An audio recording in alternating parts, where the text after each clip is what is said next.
एक कदम ईश्वर की ओर। उत्पत्ति प्रकरण 34वां सर्ग। संग्राम दर्शकों के मोह से प्रकारांतर से पुनः युद्ध के ही चमत्कार का वर्णन। श्री वशिष्ठ जी ने कहा, वत्स श्री रामचंद्र जी, वह युद्ध लिप्त राजाओं, युद्धेच्छु योद्धाओं, मंत्रियों और आकाश मार्ग से संग्राम को देखने वाले देव गंधर्व आदि के मुंह से ये वचन प्रादुर्भूत हुए, जिसमें हंस सारस आदि पक्षी उड़ रहे हैं और कमल हिल रहे हैं। ऐसे तालाब के समान शूरवीर पुरुषों के मस्तकों से व्याप्त आकाश तारांकित सा मालूम पड़ता है। देखिए, रुधिर बिंदुओं की राशि रूपी सिंदूर से लाल हुए वायु के कारण ये मेघ और सूर्य किरण मध्याह्न में सायंकाल के से प्रतीत होते हैं। भगवान, यह आकाश पराल राशि से परिपूर्ण हुआ है क्या? नहीं भगवान, यह पराल नहीं है, ये वीर पुष्पों के बाण राशि रूप मेघ है।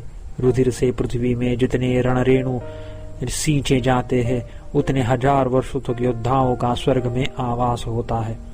भाई मत डरो, नील कमल की पंखुड़ी के तुल्य कांति वाली ये तलवारें नहीं है, ये वीरों के निरीक्षण करने वाली जय लक्ष्मी के नेत्र विभ्रम है। वीर पुरुषों का आलिंगन करने के लिए सस्पृह सुरांगनाओं के जघन स्थल में स्थित मेखलाओं को शिथिल करने के लिए कामदेव तत्पर हो गया है।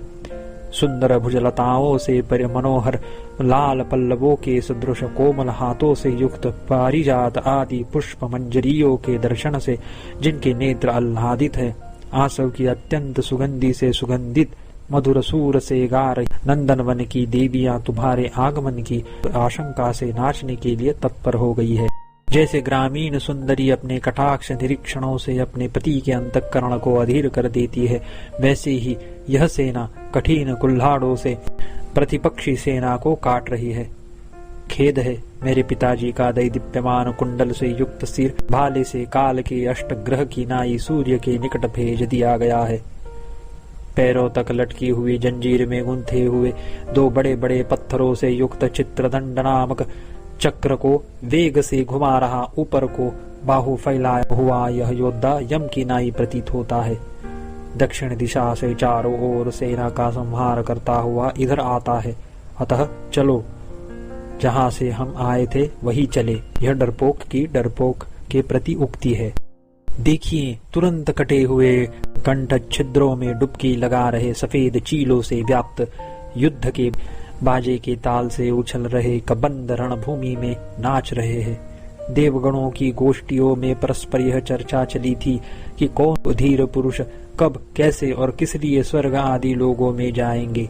अहो, यह विक्रांत योद्धा जैसे सागर मत्स्य और मगर के समूह से युक्त नदियों को निगल जाता है, वैसे ही मत्स्याकार और मकराकार व्यूह वाली सन्मुख आई हुई सेनाओं को निगलता है।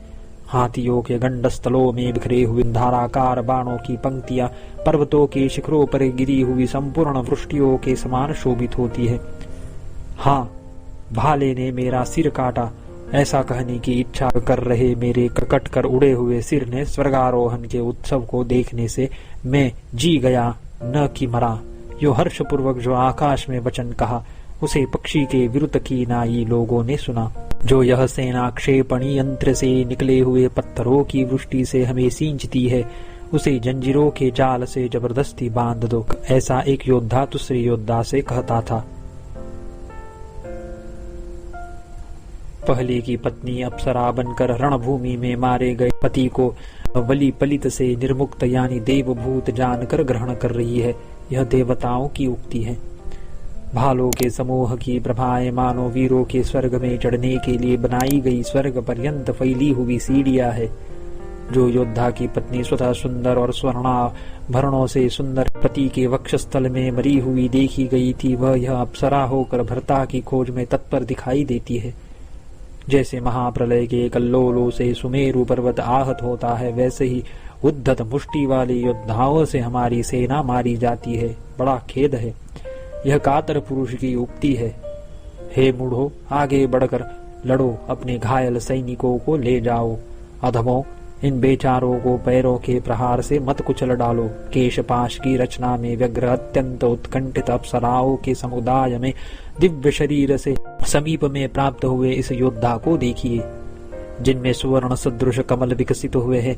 ऐसे मंदाकिनी के तटों में छाया जल और वायु से दूर से आए हुए इस रण योद्धाओं को विश्राम कराओ। विविध आयुधों की चोट लगने से टूटी हुई असंख्य बड़ी बड़ी हड्डियां, जो कि कणतकार से यानी कण कण शब्द से शब्दायमान है, आकाश में व्याप्त तारिका सी प्रतीत होती है।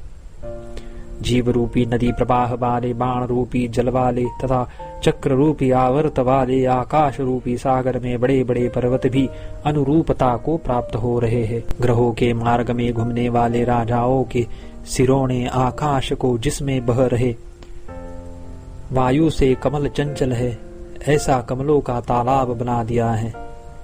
देखिए न, अस्त्र शस्त्रों की किरणें ही उक्त सीर रूपी कमलों की लताएं के नाल दंड हैं।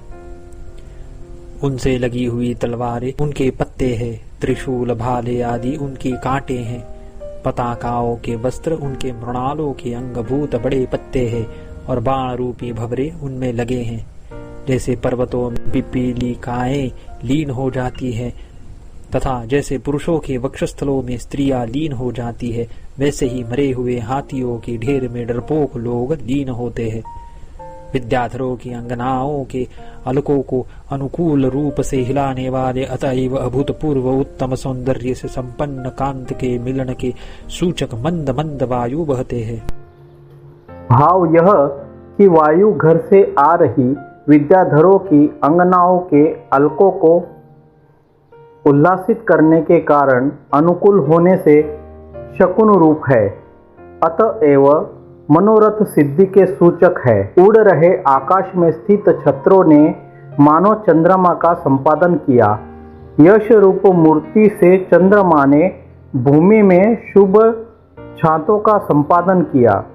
जैसे सोया हुआ पुरुष एक निमेष में स्वप्न नगर को प्राप्त होता है, वैसे ही योद्धा भी मरणकालीन न मूर्छा के बाद एक निमेष में त्रिशूल, शक्ति, तलवार और चक्रों की व्यग्र सृष्टियां मछलियों और मगरों से व्याप्त सी स्थित हुई। वाणों से काने गए सफेद छत्र रूपी कलहंसों से आकाश स्थल संचित लाखों पूर्णेंदु बिंदों से आवृत सा प्रतीत होता है। आकाश में उड़े हुए सुंदर घर घर शब्द करने वाले चवरों से आकाश वायु के वेग से जिनकी स्थिरता क्षुब्ध हो गई हो, ऐसे तरंगों के समूह की कांति वाला बनाया जा रहा है। अस्त्र शस्त्रों से कटे गए तथा आकाश रूपी खेत में फेंके गए छाते, चवर और पताका वृंद यश रूपी धानों के पेड़ों की नाई दिखाई देते हैं। हे कुशलीन, जैसे फलने के लिए तैयार धानों की शोभा को आकाश में उड़ रहे टिट्टियों का दल नष्ट कर देता है, वैसे ही समीप में आ रही शक्तियों की वर्षा आकाश में उड़ रहे बाणों से नष्ट की गई है। देखो, कठिन कवच से उत्पन्न हुई यह भुज दंडों को फैलाए हुए योद्धा के तलवार की वार की ध्वनि ही मानो मृत्यु की हुंकार है।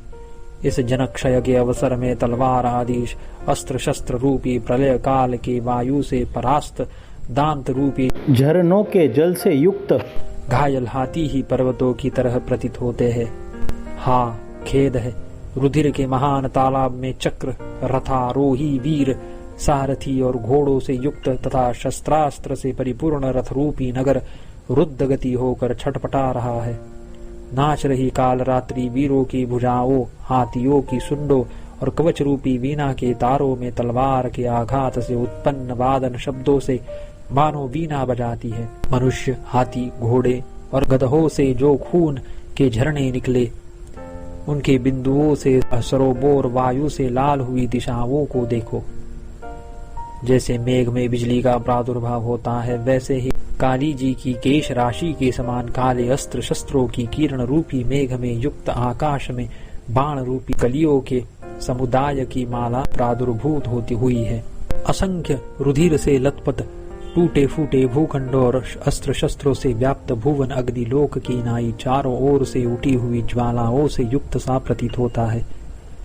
उस युद्ध स्थल में परस्पर एक दूसरे को काटने और छेदन के लिए उद्यत हस्त समूहों से भूषुंडी यानी एक प्रकार का अस्त्र, शक्ति, त्रिशूल, तलवार, मूसल और भालों की वृष्टियां गिरती थी।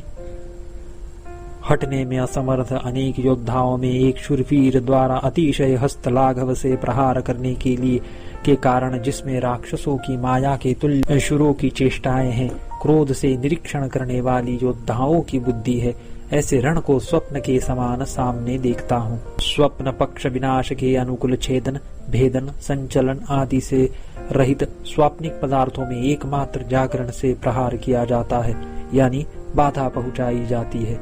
इसलिए वह राक्षसों की माया के तुल्य मिथ्या है और उसमें आत्म प्रज्ञा आवेश से दर्शन करती है। घायल योद्धाओं की क्षोभ से प्रसन्न हुआ रण भैरव अन्यान्य शब्दों के सम्मिश्रण से रहित निरंतर अन्योन्य के प्रहार से उत्पन्न झंकारों से मानो गायन करता है। कटे हुए छाते ही जिसमें तरंग से प्रतीत हो रहे हैं, ऐसा परस्पर युद्ध में प्रयुक्त अस्त्र शस्त्र के प्रचुर चूर्ण से परिपूर्ण रणभूमि रूपी सागर बालुकामय ही हो गया है, जिसने फैलने वाले और तूरही आदि बाजों की प्रतिध्वनि से वेग के साथ लोकपालों के लोक को भर दिया है। ऐसा रणरूपी यह पर्वत प्रलय काल में युद्ध में कठोर हुए दो सेना रूपी परों के प्रबल परस्पर प्रतिकूल संचलन से आकाश में उड़ने के लिए तैयार हुआ सा प्रतीत होता है। बड़े खेद की बात है, अत्यंत कठिन कवचों को बिना तोड़े ही कवचों में उनके टकराने से आकाश में उड़ी हुई बिजली के सदृश अग्नि की ज्वालाओं से तपे हुए बाण जो कि क्रिंकार ध्वनि के साथ विस्तारित प्रत्यंचा से छोड़े गए हैं, अतएव शब्द कर रहे हैं, समीपवर्ती पर्वत की शिलाओं को छेद कर धारण करते हैं। कठिन कवचों पर निष्फल हुए अपने प्रबल बाणों के लिए शोक कर रहे वीरों की यह उक्ति है। हे मित्र, युद्ध से हुई थकावट से आपकी युद्धेच्छा शांत हो गई है, अतः आपसे मैं निर्दोष हित की बात करता हूँ, उसे सुनिए। जब तक जल रही अग्नि से उज्जवल बाण हम लोगों के अंगों को भंग नहीं करते, तब तक चलो शीघ्र दौड़कर इधर से चले जाएं, क्योंकि यह चौथा प्रहर यम का ही दिन है। 34वां सर्ग समाप्त।